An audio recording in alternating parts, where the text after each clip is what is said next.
One thing we have learned as we've traveled across the Heartland, no matter what the crop or where it's grown, innovation is the key for success, and sometimes that means breaking away from the herd. In this case, the cattle herd. I recently met a couple who's finding success cultivating critters who have lived on Colorado's high plains for thousands of years.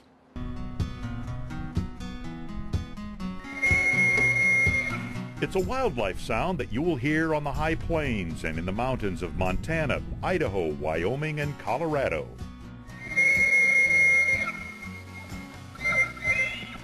The mating call of the North American Rocky Mountain elk. Dave Whittlesey knows the sound well. And so your bulls get together with the cows how often? Just for about 2 months, September and October.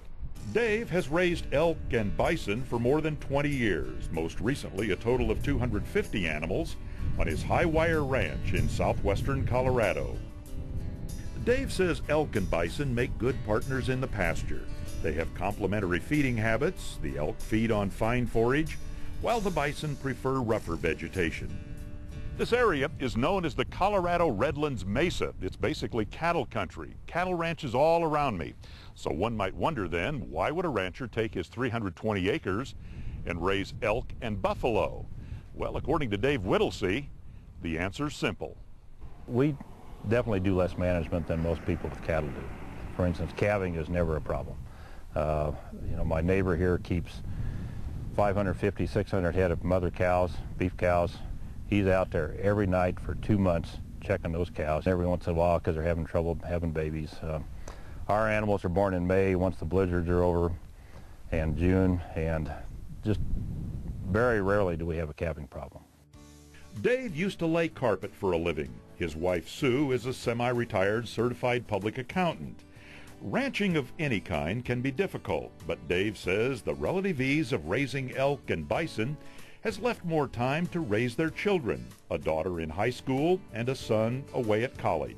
Well, we spend a lot of time with our children, and we do a lot of things together as a group, and we're able to do a little more traveling than, say, a dairy farmer who's having to milk twice a day, 7 days a week, 365 days a year.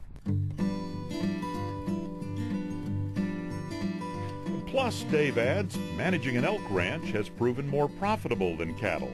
With elk, you've got more products than you do with cattle. What are we looking at? Well, we have all kinds of steaks here. We have this is an Elk Loin Steak. It's like a New York or a ribeye. It's pretty thick. It's 2 steaks, you see. Both elk and bison meat are specialty meats. They cost more to buy than beef. But Dave and Sue point to studies showing elk meat to be high in protein and lower in fat and cholesterol. This is the Elk Antler here. Right. And then this is the what? This is the antler velvet. This is the outside of the antler. It's been stripped off after it's been dried. Dave says while the meat's a good seller, there's also a growing demand for elk antlers.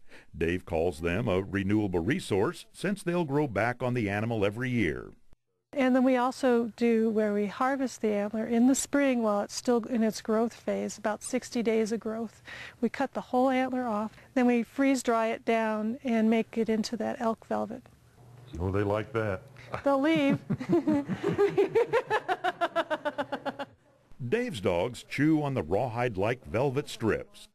The antlers themselves get ground into powder, which is used for nutritional supplements. Tapping into the markets for meat, supplements, pet treats, and decorative skulls, the Whittleseys say they've become successful by design, not by accident. One of the things I've learned about farming and ranching is you need diversity. You can't be just one thing. The guy that's a cattle rancher, when the cattle market goes sour, he's in trouble. But if you got something you raise, then you have the opportunity to keep going, and that's been our plan. That's why we raise both bison and elk here.